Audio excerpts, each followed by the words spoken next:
Hey everybody, it's Jason Blaha here, and once again it is time for the Monday Q&As, so let's get this done. First question. While cutting, if you are losing weight but still progressively overloading, is it possible to put on muscle? I see people on the teen bodybuilding forums saying no. Well, I can tell you right now, if you're at bodybuilding.com getting your advice from the teen bodybuilding forum, best of luck to you. The majority of the people there have no clue what the hell they're talking about regarding anything regarding training or nutrition. There's some exceptions, but they're the exception to the rule. Now, that being said, is it possible to gain muscle in a caloric deficit? Yes, but there are a lot of caveats. One, it is very, very hard. In fact, it can be very difficult to progressively overload at all in a deficit.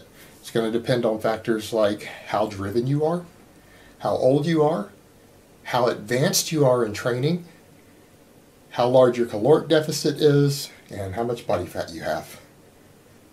All of those things can play against you because if you're older, hormone levels aren't as good, it can be more difficult.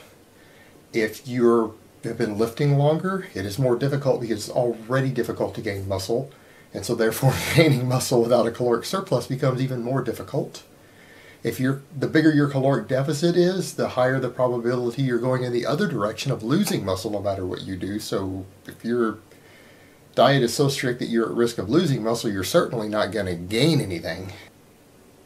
And your training has to really, really be on point there, by the way. I mean, recompositioning requires very on point training with no bullshit in it. And the leaner you are, the more difficult it's going to be. It is a hell of a lot easier for someone who's 20% body fat to recomposition on a cut than it is someone who's 13 or 14%. Very dramatically different, the ability to do so.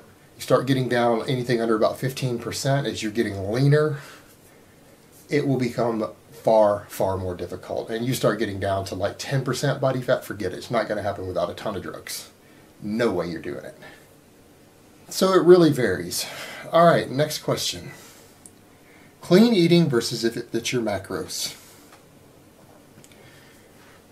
I'm going to take the literal definitions here and assume that by if it fits your macros, you mean someone who tracks their calories and macros. It doesn't mean they're eating a bunch of junk food, because only fucking morons do that.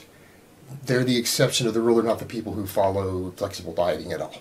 Versus people who don't track anything, but they just eat a very clean list of foods, of what they call clean foods, or get called bro foods. And I'm going to say that hands down, if it fits your macros, is going to win, because you have complete control over if you're gaining or losing weight. You have complete control over your intake, your calories, whereas if you're just eating clean, you can't control that. Now, I'm not saying a lot of people cannot be successful just doing the clean eating, because you're going to get obviously a lot of nutrition, very micronutrient rich foods. You're going to have high satiation foods. You're probably going to be getting the macros and stuff that you need if you're eating that way without tracking. The problem becomes you don't have any way to control calories if you're not tracking anything. So therefore you can eat as clean as you want, but if you're in a calorie surplus, you're not losing any fat. And by that same token, if you're clean eating and your particular appetite doesn't let you bulk, you're certainly not going to be gaining much muscle if you can't get yourself into a calorie surplus doing it that way.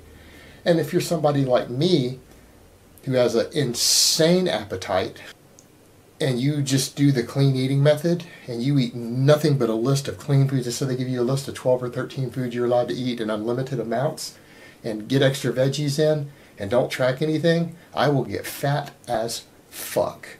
I could balloon up to 300 pounds on a chicken, brown rice, and broccoli diet easily in a pretty short period of time.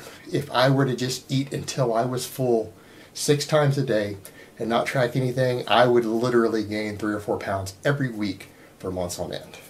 I know, because I tried this. My weight shoots up really fast if I just eat till I'm full. So it depends on the person. Some people will not be able to gain weight. Some people will not be able to lose weight. Some people will get fat. Some people will get skinny doing that. You have no method of control. So all the intelligent thought on it, all the data supports it. We know that the tracking your calories and macros is obviously more effective. And it doesn't mean the other hasn't worked for some people, but they got lucky. And a lot of people will get unlucky, whereas in the other always works. All right, next question. Best way to bring out side delts even more for someone who is already doing close grip overhead press. All right, fair enough. You guys know that I will tell you that a lot of people can develop full, thick, round delts doing nothing but lots of heavy overhead work and maybe some face pulls and rear delt flies. However, not everybody can do that. And like with anything else, I always tell people, always use compounds and things first. Heavy compound movements to build up yourself. And if you have some sort of, and your goals are aesthetic, which mine aren't necessarily, but a lot of you they are, then if you obviously have a muscle that is starting to lag just a little bit, and you notice it lagging compared to the other stuff, well, that's when you throw isolation movements at it. That is a very intelligent time to throw an isolation movement at it. In this case, you know, if your chest, your triceps, biceps are growing good, and that side delt is lagging, the obvious intelligent thing to do is to throw in some side lateral raises with a dumbbell.